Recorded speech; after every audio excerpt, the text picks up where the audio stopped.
pedir ao meu irmão Willy, então, que faça a leitura da mensagem do dia. Por favor, Willy. Boa tarde a todos, irmãos e irmãs. Que a paz do nosso Senhor Jesus Cristo esteja entre nós. Eu nem sabia que existia agenda ainda. Em todo caso, né, para ajudar o Frei Luiz, né? Um dia nós temos um celular que faz tudo isso, né? Mas é para ajudar o Frei Luiz e é bom, né? Eu sempre gostei em contato com papel, tanto livro como agenda também. Nós vamos à mensagem do dia. Ter o necessário. Seremos mais felizes, até materialmente, se nos contentarmos com o necessário para viver. Com o que se pode ter, sem excesso, resistindo e superando as influências das mídias sociais que induzem ao consumo desnecessário, aos modismos de comportamento. Sejamos nós mesmos, em paz com a nossa consciência e com as nossas reais possibilidades de vida. Eu vou tomar muito cuidado na interpretação desse texto, porque eu não posso me desviar para ser juiz da vontade alheia. Eu vou interpretar o texto, o que acontece hoje em dia. Nós temos aqui às quintas-feiras uma reunião chamada do Grupo Renascer, que trata de várias compulsões. A maioria é dependente químico, mas tem várias compulsões, de todas as compulsões. E uma delas é o consumo. Tem pessoas que endividadas, têm 8, 10 cartões de crédito e todos eles pendurados. Deve ao banco, consignados, empréstimos. Não tem nem o que comer porque gastaram tudo em consumo exacerbado. Isso é uma doença, passou a ser uma doença. E se nós observarmos, conforme está dito aqui, a mídia nos influencia muito. Compre hoje, pague daqui a 3 meses. Mas daqui a 3 meses você vai comprar. Compre hoje, né? Em cada compra de R$100, você tem R$20 de cashback. Aí quando você vai fazer a compra para ter o cashback, você tem que fazer uma compra de 120 para descontar 20. E você vai ganhar mais R$40 de cashback. E assim vai. É uma pirâmide. A gente tem que enxergar isso. E a gente vai se deixando levar. Então, eu sempre escutei as pessoas falarem, antes de comprar qualquer coisa, um bem de consumo material, você veja realmente, eu preciso disso? Estou precisando? Se eu não estou precisando, não vou comprar. Mas é lindo, é bonito, eu também vejo isso. Eu vou ao shopping, eu gosto de coisas boas, mas eu olho e vejo, será que eu estou precisando? É bonito, mas será que eu estou precisando? Não. Por muitas vezes, né, eu já falei isso para minha filha, graças a Deus, a minha filha é mais velha. Ela tem uma boa condição financeira e ela comprava muitas roupas. Tinha roupa com etiqueta de 2 anos atrás, que nunca usou, não usava. Aí que eu falei assim, não, tá certo, é isso mesmo. Olhei para você porque você confirmar, entendeu? 2 anos atrás com etiqueta. Aí eu falei assim, você tem que, para quem dá isso aí? Não, então faça um apanhado, seu guarda-roupa, e dá para mim que o brechó do Frei Luiz, não é nem o brechó, o bazar agradece. Foi o que eu fiz. Então veja bem, isso aí vai criando uma ansiedade na gente, desse consumo de ter, e só ter. Quando, na realidade, o importante é ser. Ser uma pessoa boa, ser uma pessoa mais humilde, ser uma pessoa caridosa, ser uma pessoa mais parceira, amiga. Isso é riqueza, verdadeira riqueza. Quem não gosta de coisas boas? Eu gosto de coisas boas. Mas para que eu quero 20 pares de sapato, meu Deus do céu? Para quê? Não, eu vou ter aquele que eu gosto, vou ter aquele que vou para a festa, tem aquele do enterro, né? Das pessoas, do velório, e acabou, tá bom. Né? Antes nós tínhamos, há muitos anos atrás, nós tínhamos a chamada roupa da missa, não é isso? Está lembrado disso? Vamos para a missa. Tá bonito, vai fazer exame hoje, também tem aquela brincadeira, né? Sim, hoje em dia não, nós queremos, e o apelo é grande, pessoal. Se nós não nos ligarmos, O apelo é muito grande. O André Trigueira, vocês conhecem ele, é um repórter da Globo News. Ele é professor da PUC, fundou a cadeira de ecologia na PUC. Ele é muito ligado ao meio ambiente. Ele fala que a poluição do mundo é culpa nossa pelo consumo exacerbado. Quanto mais consumo, mais lixo. Mais lixo. Não é que sejamos contra as pessoas comprarem. Isso faz rodar a economia. Mas estamos vivendo num mundo muito selvagem. Muito selvagem. Eu vejo pessoas aqui, entendeu? Sem crítica nenhuma, que eu falei, tem que ter muito cuidado para não ser juiz. Pessoa que compra um carro, pasmem, de 12 milhões de dólares, 12 milhões de reais, andam com a bolsa, uma marca aí, que vocês já conhecem, que é de 17 mil, 400 mil reais uma bolsa para carregar um batom, um espelho, né, um celularzinho. Um dia desse meu celular pifou, eu entrei lá num site desse de compra barata, eu vi um celularzinho, 17 mil reais.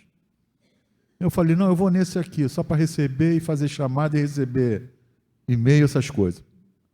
Então, isso vai criando uma expectativa nossa, que eu quero ter mais do que você. Isso aí é nada mais, nada menos, tá? Não é querer você querer as coisas boas. Isso é nada mais, nada menos do que ostentação. É diferente. Ostentação. Eu posso não ter a vida que eu queria ter, mas eu tenho uma vida. Eu falo eu, mas somos nós. Eu tenho uma vida satisfatória. O importante é isso. Ter uma vida satisfatória. É como diz aqui, ter o necessário. Não é ter o mínimo, não, pessoal. É ter o necessário. O que é o necessário para mim? Eu posso curtir minhas férias no outro estado? Posso. Posso curtir em outro país? Posso. Eu posso ter um carro assim assado? Posso. Para mim, esse é o necessário. Talvez meu necessário não seja o seu necessário, o meu necessário seja mais do que o seu. Mas o importante que ele fala aqui é o consumo exacerbado, sem limites. E isso nos leva a muitos dissabores. E chegamos lá na pátria espiritual, sabe de que jeito? Com as mãos vazias, com os bolsos vazios. A gente só vai levar o que a gente deixou aqui de bom. Aquele tesouro que, conforme diz o Evangelho, que a traça não come, o ladrão não rouba e a ferrugem não corrói. Esse é o verdadeiro tesouro. Esse sim, é o tesouro do céu. Então, aprendamos com isso, né? Vamos esfriar um pouco mais nosso consumo. Está chegando aí, ó, Papai Noel, hein? É aquela angústia no shopping. Vocês podem não enxergar. É egrégora que tem lá, egrégora energia. Pode chegar, mas egrégora. A angústia do vendedor para vender mais e a angústia de quem está lá para comprar. Veja bem. Então, tomem cuidado. Vejam bem qual é o verdadeiro sentimento deste Natal, deste amor que a gente precisa dar, espalhar para sermos melhores. O importante é ser, não é ter. Continue com Deus e Jesus esteja sempre conosco. Graças a Deus. Obrigado, Willi. Obrigado até por essa lição de vontade, né? Porque tudo passa pela nossa vontade. E por falar em vontade, a gente não sabe quando é que a vontade basta, quando não basta a vontade. Por isso hoje eu trouxe a nossa irmã, Rosanês Rocha, que ela vai nos falar sobre vontade. Se a vontade basta ou basta, e qual é a vontade que basta e qual é a vontade que não basta. Rosânia, obrigado.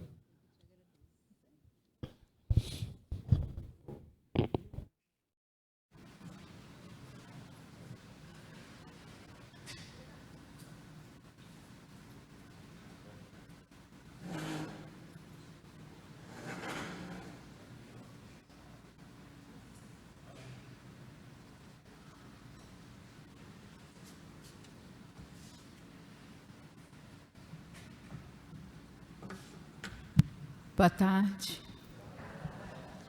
Tá vendo aqui se está bom? Tá bom, gente?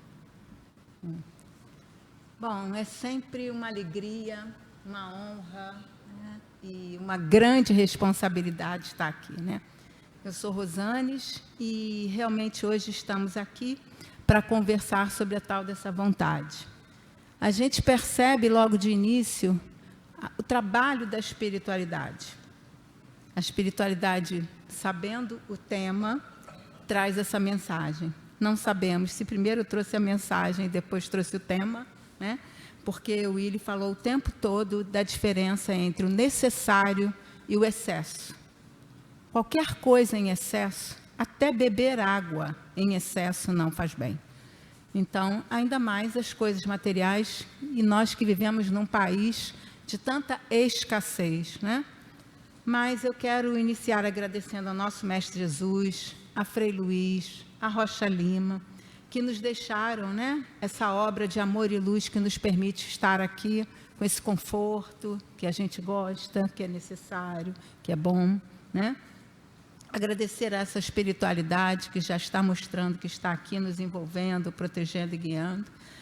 Agradecer ao professor Ari por mais essa oportunidade de estudo, porque para estar aqui não é só a minha vontade que basta. É preciso que eu estude, que eu me dedique, que eu reveja alguns conceitos, né? E também agradecer, né, essa doutrina que é nossa, esclarecedora, consoladora, acolhedora, e lembrar, né, das palavras de São Francisco de Assis, quando ele diz que é dando que se recebe. A gente sabe que fora da caridade não há salvação, mas a gente não tem como fazer a caridade se não houver o outro para fazer a caridade. E aí é dando que se recebe. A caridade é algo recíproco. Que adianta eu estaria aqui falando para aqueles que eu não vejo, porque eu, graças a Deus, não vejo, né? E se vocês não estivessem aqui? Por que eu estaria aqui? Para que eu estaria aqui? Né? E se vocês estivessem aqui e nós não estivéssemos aqui, o que aconteceria? Né? Então, é uma via de mão dupla, porque muitas pessoas acham, acreditam e entram numa casa espírita numa posição inferior, achando que é de pedinte, digamos assim, para ser excessiva no comentário, pensando que vão só receber. Nada disso. Dá e recebe reciprocamente o tempo inteiro, né? E aí a pergunta que não quer calar, né? Só a vontade basta? Bom, eu vou ser sincera com vocês, não vou deixar que ela morra no final, como a gente não gosta dos finais de filme, né? Mas não. Eu posso adiantar para vocês, não fiquem ansiosos, né, cheios de expectativas, só a vontade não basta, né? Mas nossa conversa, né, ela começa, na verdade, há 12 anos atrás, quando aqui, neste salão, foi iniciado o trabalho das quintas-feiras de dependências químicas. E como está alto, tá bom, a minha voz? Tá bom? Estou escutando ela aqui. Há 12 anos atrás, quando o Nelson Duarte Júnior implantou aqui o trabalho, tal era a demanda de pessoas com necessidade de se cuidarem, de se tratarem, de se libertarem de vícios e suas compulsões, como disse o Willy, que nós achamos mais conveniente e mais adequado e produtivo que a gente tivesse um dia especialmente para isso. Começamos com no primeiro dia tinham 6 pessoas, no segundo já tinha 16, no terceiro já tinha 100, e por aí foi, e esse trabalho vem até hoje. E foi disso que surgiu, né? Porque o que a gente entendia? As pessoas estavam aqui para quê? Para se libertar dos seus vícios, das suas compulsões, insatisfeitas exatamente com esse exemplo que o Willy trouxe, né? Eles estavam aqui porque precisavam, queriam se libertar, tinham vontade. E por que não conseguiam? Essa é a pergunta. Por que não conseguiam? E aí, quando você quer fazer uma coisa e não consegue, como é que você se sente? Fracassado, né? olha só o que eu sou, né? Eu não consigo, eu não sou capaz, eu sou incompetente. E você começa a se desmerecer. Mas nesse caso aqui não é bem assim. Por quê? Porque a gente vai conversar quais são esses obstáculos, essas pedrinhas que acontecem na nossa vida humana, terrena, que implicam muitas vezes, né, na força, no nosso esforço, impedindo ou, digamos assim, atrapalhando ou desanimando a gente de mudar, de fazer a transformação que a gente espera, que a gente deseja, especialmente quando vem aqui. Então, assim, a minha conversa hoje é realmente de cunho espiritual, porque foi um trabalho que nasceu para ajudar as pessoas e eu, envolvida nesse trabalho, fiquei angustiada. Eu queria saber o que eu posso fazer, como é que eu posso ajudar, porque eu vejo que as pessoas têm vontade, mas elas não conseguem. E aí, sabe como é que é mulher, né? Mulher, quando quer uma coisa, corre atrás, né? Inclusive aqui para poder mudar. E foi para a vontade do dia, para a mensagem do dia. Não por acaso. E agora? Cadê Jaime? Saiu daqui nesse minuto.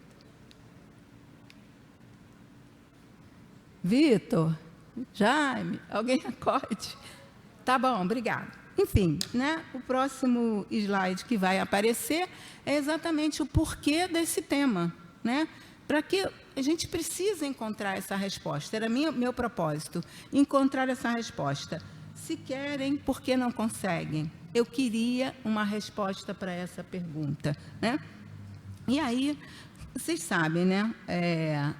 Muitas coisas na nossa vida que a gente quer mudar, né?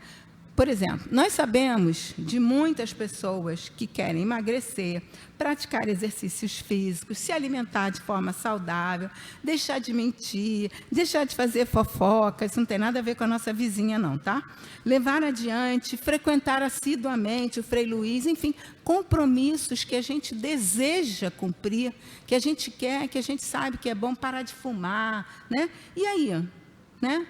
Essas situações também apresentam essas mesmas dificuldades que a gente vai conversar aqui, que atrapalham a gente em permanecer nessa situação. Bom, mas a gente também sabe que quando a gente coloca uma coisa na nossa cabeça, o universo conspira a nosso favor. As coisas começam a aparecer, até músicas, filmes, vídeos, palestras, até programa de rádio. Isso eu estou falando até de mim, tá, gente? Porque isso aconteceu e vocês vão saber, né? Tudo começou a girar em torno da vontade. E aí, que pena. Voltou. Obrigada. Foi o Vitor que consertou, né? Bom, aí já vimos isso, né? E aí, na primeira vez, um domingo de manhã que eu cheguei, primeira vez não, um domingo de manhã eu cheguei aqui com essa volta e meia na minha cabeça, vinha vontade, porque não conseguem, né?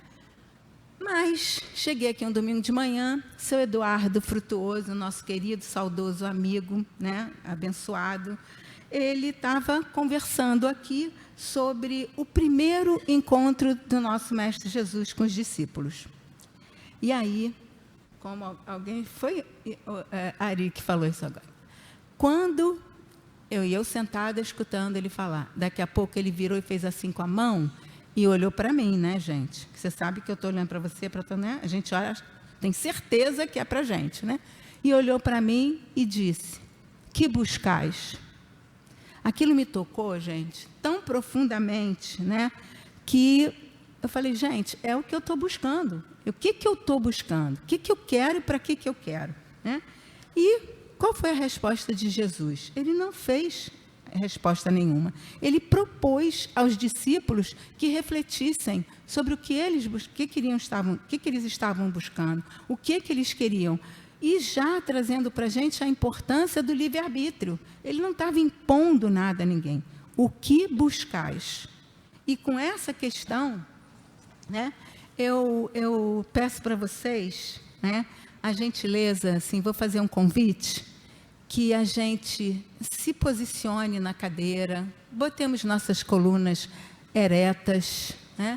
Consigamos fazer essa postura correta, tá? E ciente que nós estamos aqui, de que Deus vive dentro de nós, eu vim pedir por um minutinho que a gente olhe para dentro de nós, fechando os nossos olhos, né?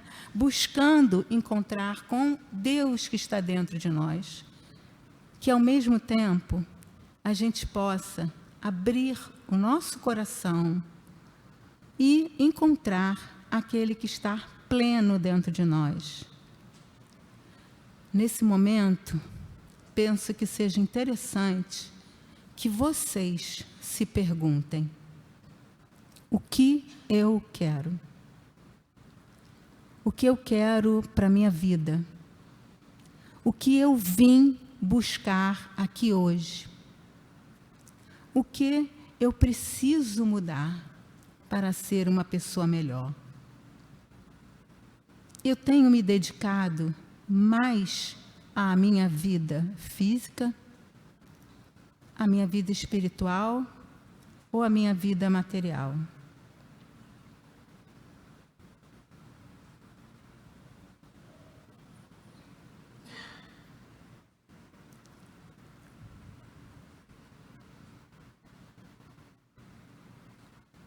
Jesus, eu creio que cada um já encontrou sua resposta.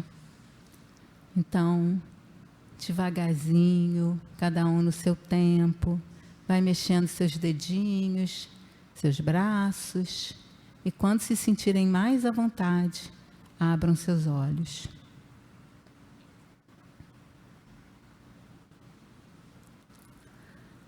Quando Jesus traz essa pergunta aos discípulos, né? O que ele queria? Que cada um, do seu jeito, se identificasse com os seus desejos naturais, que tinham relação à sua vida. Jesus estava, como sempre, sondando cada um deles através da sua própria reflexão, buscando o quê? Neles? O autoconhecimento. Porque eu só posso, literalmente, responder para mim mesmo o que eu quero, o que eu estou fazendo, o que eu quero mudar na minha vida, o que eu preciso mudar na vida, se eu tiver um autoconhecimento. Se eu me olho, como eu me vejo, se eu busco um processo de autoconhecimento, ainda que individual, né? Não necessariamente ter que procurar uma terapia, mas a gente tem muitas possibilidades de buscar esse autoconhecimento. E por que será que Jesus, na sua imensa sabedoria, né, trazia isso? Porque ele sabia da importância do autoconhecimento. Só o nosso autoconhecimento se faz necessário para esse conhecimento. Por quê? Porque é o autoconhecimento que conduz as nossas escolhas. E as nossas escolhas, especialmente para nós que escolhemos a doutrina espírita, que cremos na reencarnação, que é um dos princípios da nossa doutrina, nós sabemos que nossas escolhas são literalmente determinantes em todas as nossas vidas. Nós precisamos nos olhar e perceber, nos cuidarmos mesmo no sentido de que escolhas que eu tenho feito. Se eu almejo meu progresso, minha evolução espiritual, o que eu tenho feito na minha vida para isso? Né? Que caminhos eu devo seguir? Né? O caminho do bem, do mal, da verdade, da mentira, do ressentimento, da mágoa ou do perdão? Do otimismo ou do pessimismo? O que nós queremos? Continuar presos aos nossos vícios, às nossas crenças, às nossas manias, às nossas mágoas, às nossas dores? Ou nós queremos, né, estarmos libertos, né, desses hábitos daninhos que não fazem bem nem ao nosso corpo físico, nem ao nosso corpo mental? O que eu acho melhor? Continuar no sofá ou hoje sair para caminhar? O que eu faço de melhor, né? Então, pensando nisso, obedecendo as nossas escolhas, né? Essas escolhas vêm de onde? Como é que a gente escolhe? A gente se conhece, a gente se olha e vê o quê? Que vontades a gente tem. Que vontades. E aí, né, gente, nessa minha busca, né, que eu estou falando disso, vou falar disso o tanto todo, né? Essa sonhada resposta, né? Eu fui buscar o quê? O que a espiritualidade fala sobre vontade. Se eu estou num trabalho espiritual, é isso que eu preciso procurar. E aí vem Emmanuel, né, com seu discípulo querido, seu amigo e parceiro Chico, dizendo para a gente o quê? É a gerência, observem a força dessas palavras, é a gerência esclarecida e vigilante, governando todos os setores da ação mental. Gente, rapidamente, todos os setores da ação mental. Olha o tamanho dessa vontade. Nela, dispomos do botão poderoso. Todo mundo quer um botão poderoso, né? Nós temos esse botão poderoso. O que Emmanuel diz para a gente? Nela, dispomos do botão poderoso que decide o movimento ou a inércia. Quer dizer, o sofá ou a caminhada. O cigarro ou desligar do cigarro. E o que eu penso que seja interessante é a gente ver a potência que é dada a essa citação, né? Porque ela é uma gerência que esclarece, ela precisa ser vigilante, e ela, por quê? Porque ela governa todos os setores da ação mental, né? Aí, nós também temos outro para nos... Essa citação está aqui, ó, capítulo 2 do livro Pensamento e Vida, do Emmanuel e do Chico. Bezerra de Menezes vem dizendo o que sobre a vontade? Ele nos faz um alerta. Não ouvideis. Basicamente, toda cura depende da movimentação da vontade do próprio enfermo, sem cujo concurso determinante ela não ocorrerá. Isso é forte, né? Porque, detalhe, ele diz assim, não ouvideis, vírgula, basicamente, vírgula, toda cura depende da movimentação da saudade, da vontade do próprio enfermo, né? Se depende do nosso enfermo, o que ele diz? Ele não diz que é 100% a cura da vontade, ele diz que é basicamente. Se ele diz isso, é porque tem algum ou alguns outros ingredientes que vão nos ajudar a entender essa cura. Por isso que tem muita gente que não se cura, vem ao Frei Luís, vai tomar os seus passes, frequenta as salas de tratamento e não se cura. Primeiro que a gente olha a cura como a cura da doença, que nunca mais a gente vai ficar livre. Mas, às vezes, a nossa cura é na nossa fé, que é acreditar que a gente vai ser curado. Muitas vezes a nossa cura é encontrar um médico. A gente diz assim, agora encontrei um médico que acertou comigo. Não é assim que a gente fala? Né?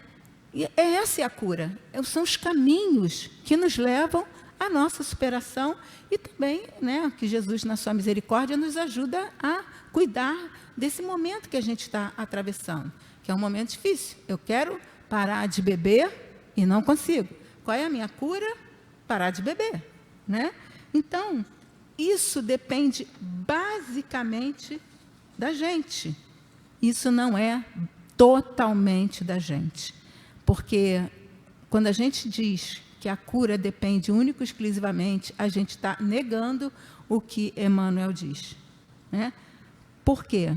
Porque a gente está na Terra, porque a gente tem o nosso livre-arbítrio, porque a gente tem as nossas reencarnações, tudo isso que leva a gente a pensar que nós temos uma responsabilidade, sim, mas não é só nossa, no sentido de que, se eu não sou merecedor, não.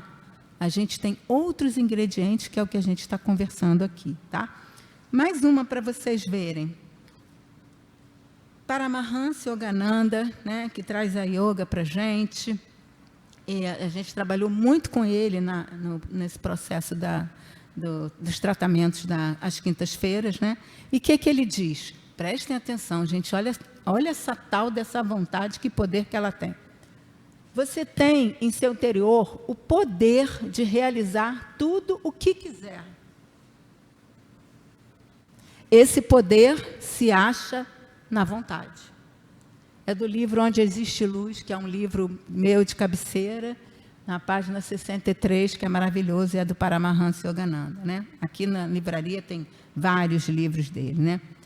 Então, o que a gente pensa aqui? A gente tem esse poder. Se a gente tem esse poder, volta eu de novo com a mesma pergunta. Então, por que a gente não consegue?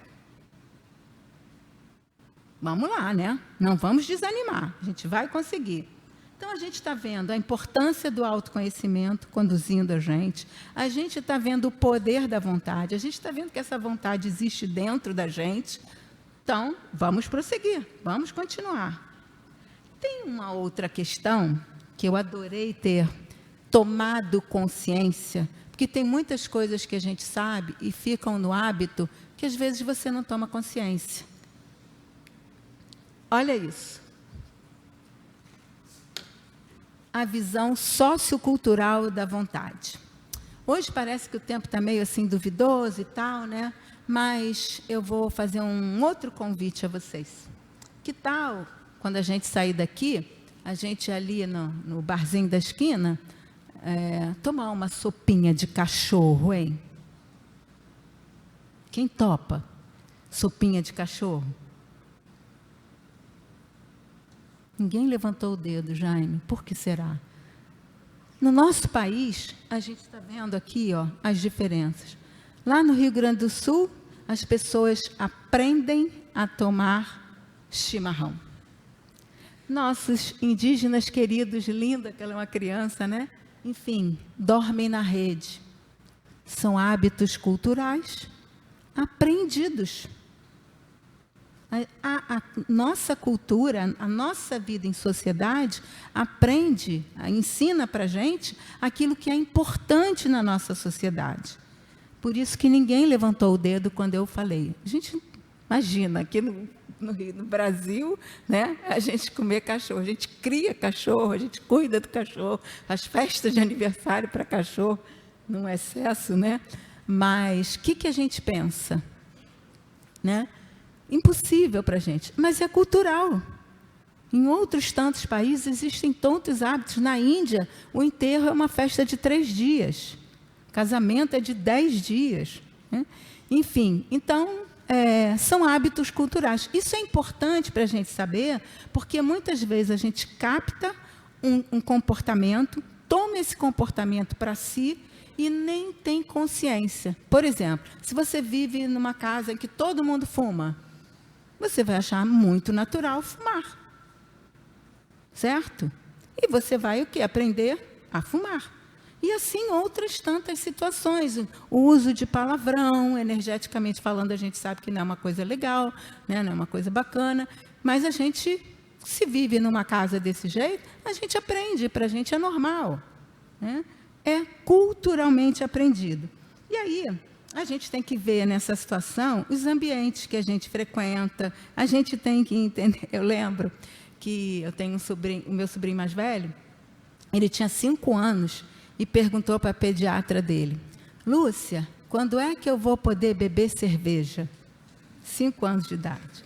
Por quê? Porque o pai, a mãe e os amigos, tomar uma geladinha, que delícia. Olha, aquele prazer, né, que nem o prazer que eu sinto quando eu vejo as pessoas comendo canjica, me dá água na boca, mas eu não gosto de canjica. Então, ele vendo uma coisa assim, engraçada. Ele via que era uma coisa boa, que era uma coisa gostosa, só que ele não podia. Então, ele queria saber quando é que ele ia poder, para ele poder esperar. E assim a gente vai adquirindo hábitos e comportamentos, né? E uma coisa que eu penso também que é muito interessante, que a gente não precisa, que a gente não pode descartar, é que normalmente, né, que eu falei de criança, e aqui me lembrei, né, psicologicamente falando, a vontade sempre foi muito maltratada. Você diz assim, ai, gente, estou com uma vontade de viajar, estou com uma vontade de comprar um sapato, estou com... vontade é coisa que dá e passa. Especialmente quando a gente fala com crianças, né, a gente despreza isso, né, a gente desqualifica a vontade do outro. Não é, gente, pelo amor de Deus, que a gente tenha que atender todas as vontades de todo mundo. Não, não é isso, tá? Mas a gente precisa perceber que essa vontade da criança é uma coisa para receber uma certa atenção, é para ser acolhida. Porque a criança não sabe fazer a diferença entre vontade, desejo, o que pode, o que não pode, quando não pode. Nós é que temos essa responsabilidade como adultos. Então, a gente precisa dizer para essa criança que, olha só, agora não dá, né? Não sei se vocês viram na internet, tem uma menininha, parece que ela tem 4 anos, e a prima dela vai fazer 5. Sendo que o aniversário da prima é agora, em novembro, e o dela é em dezembro. E aí ela pergunta para a mãe assim, mãe, primeiro é o meu aniversário, né? Aí a mãe diz assim, não, primeiro vem o aniversário da sua prima, depois, não, mas o meu aniversário é primeiro. Aí eu fiquei pensando, por que essa menina está querendo que o aniversário dela seja primeiro? Primeiro que ela é criança, e segundo, que ela, em algum momento, passou para ela que o primeiro é o melhor. Que o primeiro... Não, olha só, seu aniversário é depois do da sua prima. Depois, gente, é segundo lugar, não quero medalha de prata, eu quero medalha de ouro. Criança quer isso. E ela não tem um domínio. É preciso que a gente explicar. Sim, se ela vai entender, penso que seja difícil. Mas tem a realidade. E a gente tem algumas realidades que a gente não tem como mudar. E nem ninguém vai chegar ao absurdo de trocar uma data de festa de aniversário só para a menina fazer o aniversário primeiro, porque na cabeça dela o primeiro é o mais importante, né?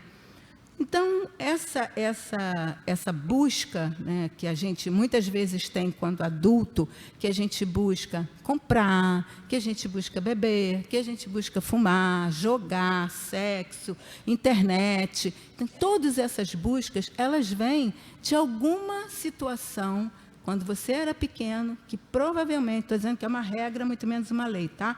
Provavelmente, a gente teve alguma necessidade não atendida na infância, que aí a gente trouxe para o adulto e a gente entra nesse mar de compensações. Então, 20 sapatos, 20 pares de sapato, para mim é muito pouco, né? Por quê? Porque a minha necessidade, a minha ausência, a falta que eu tenho, né, dessa história, quando eu era criança, é tanta que 20 pares de sapato não vão me satisfazer. E não é por isso que precisa ser tratado, é por isso que precisa ser olhado, é por isso que precisa ser cuidado. Porque são caminhos que a gente escolhe do excesso, né? E aí, eu adorei descobrir, me conscientizar desse poder cultural, né, nosso, e uma outra situação que eu buscando, né, esses estudos, tudo isso eu fui buscando, né, gente? Enfim, eu avisei, mulher, quando quer uma coisa, corre atrás. Não é, minha irmã? Enfim. Aí a gente entra no 20 pares de sapato, muito pouco. Eu quero 40. Isso é vontade ou isso é impulsividade? Impulsividade. Não é vontade, né? É o que ele falou, o sapato é lindo, é isso, é aquilo outro, mas necessário não é. Por quê? A impulsividade é o ato que o indivíduo realiza sem controle da sua vontade. Por que né? São reações automáticas e impensadas. Por que ela é sem controle? Porque você não aprendeu a controlar a sua vontade lá quando você era criança. entendeu? Ninguém qualificou a sua vontade, ninguém disse, às vezes eu também tenho vontade de ter uma coisa e não tenho, ou quem sabe um dia a gente possa ter, né? Então, a gente precisa entender que a gente pode ensinar as crianças para que isso não venha, certo dia, buscar compensações, porque tudo isso é compensação, né? Então, e assim, quem ainda aqui, não precisa levantar o dedo não, porque eu estou vendo todo mundo que já fez isso, né? Quem aqui algum dia perdeu o controle? Meu Deus, olha o que eu fiz. Eu juro que eu não queria fazer isso. Eu juro. Quando eu vi, menina, eu já tinha perdido a linha, o carretel e voei para cima da pessoa, enfim. A gente vê isso todos os dias, para quem ainda tem coragem de assistir os jornais, né? Que para hoje em dia é assim, né? Então, são os nossos impulsos. Mas o que o impulso tem a ver com a verdade? Com a professora, estou falando verdade e vontade, né? Vamos lá ver. A vontade é uma ação voluntária, que tem vontade. A vontade é uma ação que tem vontade, que tem o poder, né? Para se afiançar, para a gente ter certeza e poder confirmar como ato de vontade, a gente vai ver que a gente precisa passar por 4 etapas. Já acabou o meu tempo, é isso mesmo? Ah, obrigada. Eu estou querendo que... Enfim, né? E aí, então, vou ser mais rápida. Mas não vai, a gente não vai perder nada, né? Bom, então, que etapas são essas? Intenção ou propósito? É aquilo que eu tenho a intenção, a tendência para realizar algo. E é um momento puramente mental. Vamos usar um exemplo aqui que tenho certeza que todo mundo aqui conhece. Eu quero emagrecer. Esse é o meu propósito. Ok? E essa etapa, ela envolve nossos desejos, nossos sonhos, nossos interesses, nossas tendências, né? E aí a gente vai pensando. A segunda etapa é a deliberação ou análise. É quando nós avaliamos, refletimos, ponderamos. É isso mesmo que eu quero? É isso mesmo que eu quero? Eu quero realmente, de fato, emagrecer? Por que eu estou pensando? Porque isso requer e leva a consequências. Vou ter que abrir mão de alguma coisa. Será que vale a pena? Né? Então, eu preciso analisar os aspectos positivos e os aspectos negativos para ver se eu vou conseguir mesmo. A terceira, a decisão. Por quê? Eu ponderei, avaliei, analisei. Eu realmente acho que eu tenho certeza que eu quero emagrecer. E aí, tomada esta decisão, eu parto o quê? Para a prática. Né? Tá vendo? É o começo da ação. Eu vou praticar esse ato. E aí, nós partimos para a nossa nutricionista, o nosso cardiologista, enfim, vamos ter as orientações, vamos ao nosso ortopedista, vamos ao nosso, como é que chama? Personal training, né? Vamos buscar todas as alternativas que nos ajudam a emagrecer saudavelmente, né? E como é que eu vou fazer, né? Vou simplesmente, a partir desse momento, eu me comprometo a não fazer várias e várias coisas, não comer mais sorvete, né, refrigerante, e tudo aquilo que a gente ama, gosta, que tem que tirar, né? Então, a quarta é a execução. É quando praticamos o ato da vontade. É a realização da ação propriamente dita. E aí, nós chegamos... Gente, olha, o dia que eu estudei isso, eu me senti numa bola de cristal, descobrindo a roda, né? Eu queria perguntar para vocês, se vocês em algum dia ouviram falar, quem já ouviu, faz de conta que não ouviu, tá? Eu vou fazer a pergunta e vocês vão fazer assim, vocês sabiam que nós temos uma amígdala no cérebro? Ninguém fez Todo mundo já sabia, só eu que não, né? Enfim, pois é, nós temos uma amígdala no cérebro, né? E essa amígdala, gente, eu não virei a folha. Essa amígdala, gente, ela é muito significativa. Como a gente tem um pouco tempo, eu vou ser mais metafórica nessa apresentação. Essa amígdala, ela está no cérebro, tá? Ela está no hipocampo, que é onde moram as nossas emoções, e ela é como se fosse o porteiro do nosso prédio. O porteiro do nosso prédio. Aí, eu chego na sua casa, nunca fui na sua casa, né? O que o porteiro vai fazer? Dona Isabel, olha, tem uma moça aqui, Rosane, diz que é sua amiga lá do Frei Luiz, ela pode subir? Aí ela diz, pode, porque ela me conhece, mas o porteiro não. Aí, gostei de ir na casa da Isabel, ela faz cada docinho, tudo diet, né, da Isabel, né? Ela faz tudo gostoso, aí eu comecei a frequentar a casa da Isabel. Aí, o que acontece? A quarta vez o porteiro já fala, oi, dona Rosane, boa tarde. Dona Isabel, a Rosane está subindo. Já fiquei íntima do porteiro. É assim que acontece com a nossa vontade, né? Essa amígdala, ela quer exatamente, ela é a nossa memória emocional. Então, essa amígdala, ela barra o que ela não conhece. Ela barra, é uma questão de sobrevivência, né? Se eu fosse uma assaltante, né? O porteiro ia ter que me barrar, porque não me conhece, eu não ia querer me apresentar.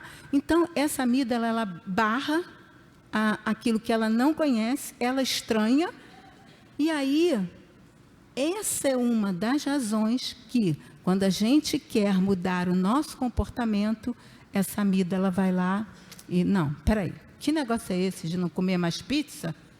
Não, cadê a pizza? E vai ficar na tua cabeça. E a pizza? E a pizza? E a gente vai ter que ter uma força de vontade, daquelas que a gente viu aqui, para barrar a pizza. Até a nossa querida amiga amígdala, ela poder efetivamente dizer, tudo bem, agora não tem mais pizza. E aí baixa a ansiedade e a gente consegue mudar. Sim, o ponto-chave para nós, né? A nossa questão espiritual, a nossa visão espiritual da vontade. E aí, olha o que Kardec diz para a gente. O homem pode sempre vencer suas más tendências pelos seus esforços. Tudo que a gente viu aqui.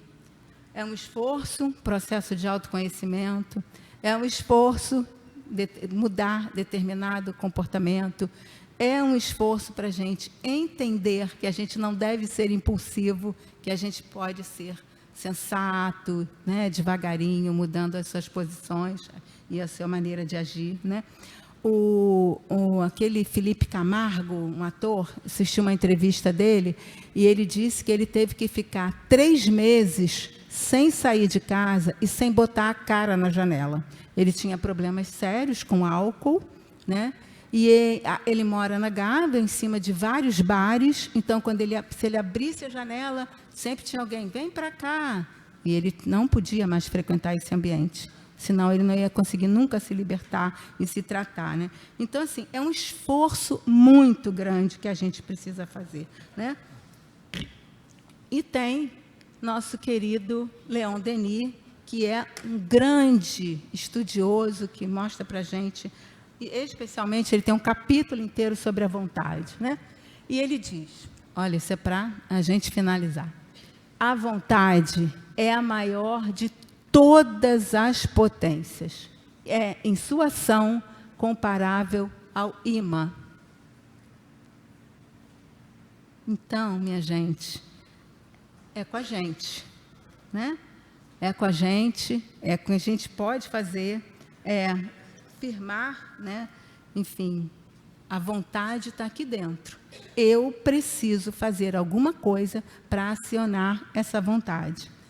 Tá bom, Rosanes. Então, o que eu posso fazer? Eu vou ler, porque essa letrinha ficou muito pequenininha, né? Mas eu creio que para a gente ver. O que eu posso fazer diante disso? Firmar no meu propósito, eu quero, eu vou fazer. Buscar o autoconhecimento, né? Onde é que eu falho, aonde que eu me sinto um pouco mais frágil para superar esse obstáculo. Lembrar que todas as nossas escolhas são para todas as nossas vidas, né? Ponderar antes de fazer o que pode diluir o seu propósito. Então, eu me afasto de bar se eu não quero beber, eu me afasto do shopping se eu não quero comprar, eu me afasto do cassino se eu não quero mais jogar, né? Ensinar o seu novo propósito ao comportamento, do seu comportamento para a sua amígdala, né? Ficar alerta com as coisas que podem ser desaprendidas, porque se a gente aprende culturalmente, a gente pode desaprender culturalmente, né? Mudar os ambientes, que a gente até falou aqui, se afastar de pessoas que tendem a te desanimar, orar e vigiar constantemente, fazer o evangelho no lar, que é muito significativo, abençoar o seu lar, limpar as energias do seu lar. O trabalho da Antigoécia, que é outra limpeza que a gente precisa fazer e que a nossa casa nos oferece. Perseverar no tratamento desta casa, porque isso foi pensado para as pessoas que frequentam as reuniões das quintas-feiras, então perseverar. E pedir ajuda. Pedir ajuda, porque se a gente não está conseguindo, alguém há de nos ajudar. O Papai do Céu jamais deixará a gente, eu digo que amigo é um substituto do Papai do Céu quando ele está muito ocupado. A gente arranja um amigo, né, para ajudar a gente. E aí, para a gente concluir, né, eu quero dizer para vocês algo que eu creio que todos nós sabemos, que a cada dia nós deveríamos pensar sobre isso. Ninguém pode voltar atrás e fazer um novo começo, porque muitas famílias sofrem muito, são desequilibradas, enfim, no sentido de que tudo fica desarrumado quando a gente tem um adicto, um compulsivo dentro da nossa casa. Então, muitas famílias sofrem a falta de harmonia, né? Mas qualquer um pode recomeçar e fazer um novo fim. E a gente também precisa, né, se pensar, plasmar, se ver curado, se ver bem, se entender aquilo, perdoar, se perdoar, perdoar aquele. Mas a gente precisa mesmo sonhar com esse momento, botar na nossa cabeça que isso vai acontecer. Eu vou conseguir realizar a transformação para mim, pelo menos nesta vida. Algumas outras ficam para depois. A gente precisa sonhar, mas um sonho impossível. A gente precisa lutar quando é fácil ceder. A gente precisa vencer o inimigo que a gente entende como invencível. Negar quando a regra é vender. Sofrer a tortura implacável. Romper a incabível prisão, voar no limite improvável, tocar o inacessível chão. É minha lei, é minha questão, virar esse mundo, travar esse chão. Não importa saber se é terrível demais, quantas guerras terei que vencer por um pouco de paz. E amanhã, esse chão que eu beijei for meu leito e perdão. Vou saber que valeu delirar e morrer de paixão. E assim, seja lá como for, vai ter fim a infinita aflição, e o mundo vai ver uma flor brotar do impossível chão. Gente, mudar, largar um vício é difícil, mas nada é impossível. Confiemos sempre na justiça divina. Muito obrigada, fiquem com Deus e que nós consigamos tudo que nós pretendemos aqui. Obrigada.